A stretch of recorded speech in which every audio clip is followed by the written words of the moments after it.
So the first program is Building Resilience, or the introduction to Building Resilience.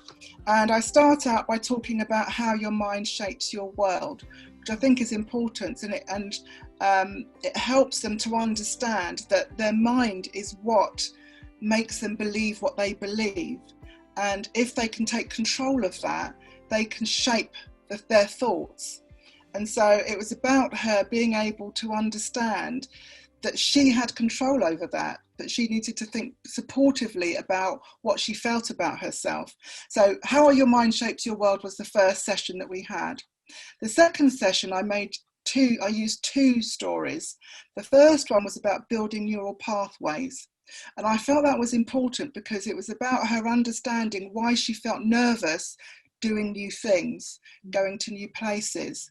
And so she learned about neural pathways and how she could use that to her advantage when new things were happening in her life, and how she could trick her brain into feeling that it had done it before, because it creates a new pathway for her. And then I used the secret behind self-esteem and self-confidence to create your pathway to success. And I used both of those stories so that she could learn how to use the power of positive self-talk to create positive beliefs about herself and to create strong self-esteem. And that she would also learn about what she says to herself was the most important thing.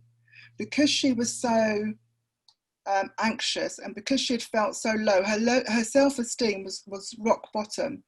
And so we were able to slowly build that up by thinking about positive statements that she could say about herself, for her to remember the positive things that she had achieved in her life. And she had achieved some things, and she had goals and things that she wanted to achieve as well. So from that, session 3 then was about the power of possibility and why you achieve what you believe. And this is helping them to see what's possible for her life.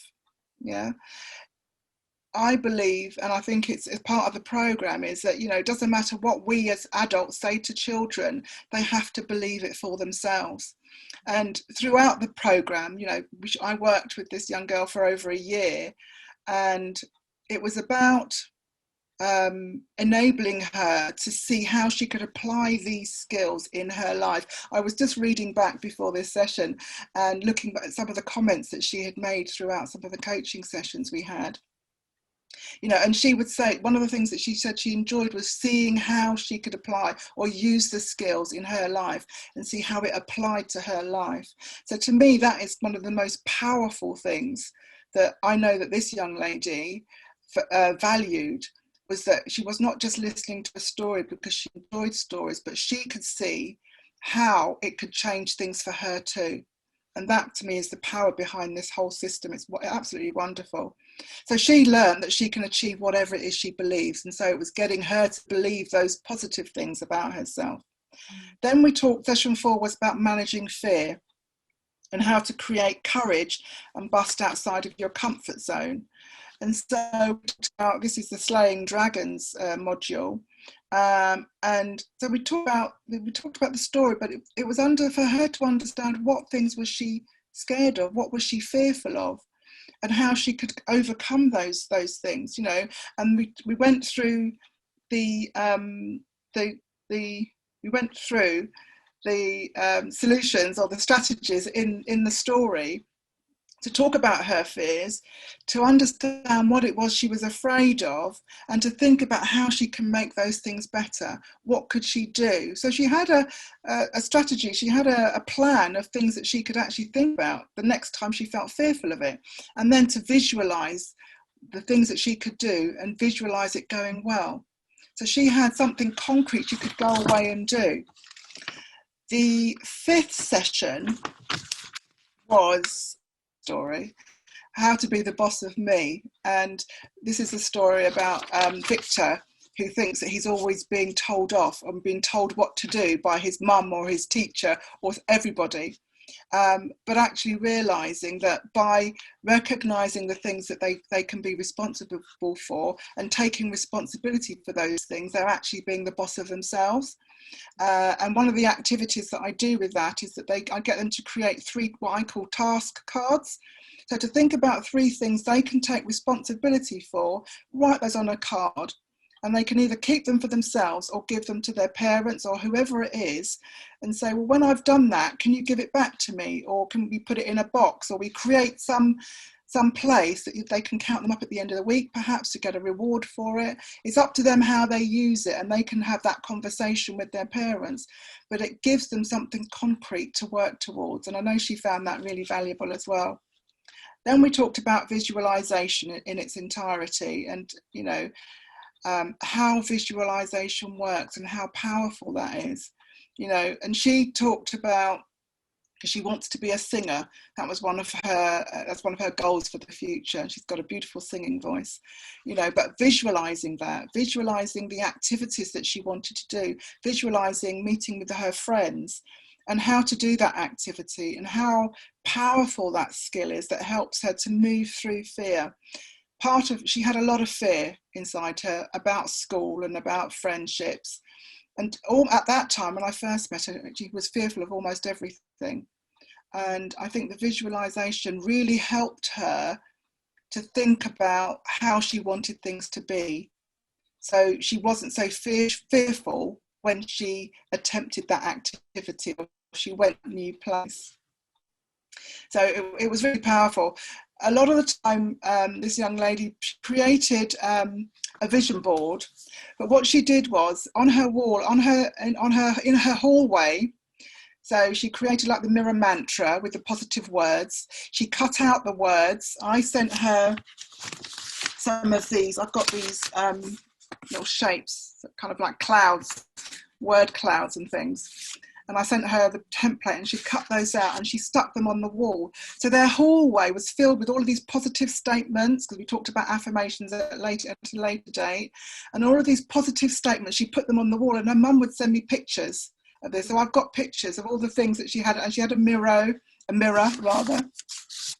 So she really took on board the activities and really embedded it in her life. Not only did she do it, but her mum and her dad really supported her. And one of the things that I found powerful in terms of, and I kind of learned this through this process with her in particular, was the importance of sharing what I was doing with the parents in terms of the topics and the language that we were using, because the mother now uses the language. And that really supports the child in learning and retaining what they're going through with me, the stories that they're learning. And I found that really cool. We then talked about managing change and how to embrace change and thrive. And this was really a big one for her. As I said, she was going through quite a bit of change. So she was 10, going on 11. And so she did this first program she did with me. She was in primary school, but then there was a period when she was doing the transition into secondary school. And so I did a program with her where I took her across that transition period. So this first program was kind of the lead up to it. So she was getting the foundation, learning the foundation skills. And then the second program helped to embed those skills further and give her some additional skills. And when it came to her transitioning into secondary school, it was a matter of just reinforcing what she'd already learned. I didn't then bring in new skills. We just reinforced and used what she'd already learned. So managing change was really powerful. Sorry, Jean, how did her transition to secondary school go? It went really well. It went very smoothly, in fact. Transition happened, I think it was lockdown. So we were in lockdown at the time. So she had been at home for a while and she was a bit nervous. We weren't doing a wisdom program. So she'd done 2 of my wisdom programs. And then the actual transition period was, I gave them 10 coaching sessions. So during that time, we would either refer to one of the wisdom stories we'd done previously, depending on the conversation we were having, depending on how she was feeling. But the transition went really well. I would talk to her every week. We'd talk about how what happened at school, how she was feeling about it. If she didn't have anything to talk about, if she had no concerns, I'd refer to one of the stories we talked about previously. So I was able to just help her transition to secondary school. It went really well. Went very well.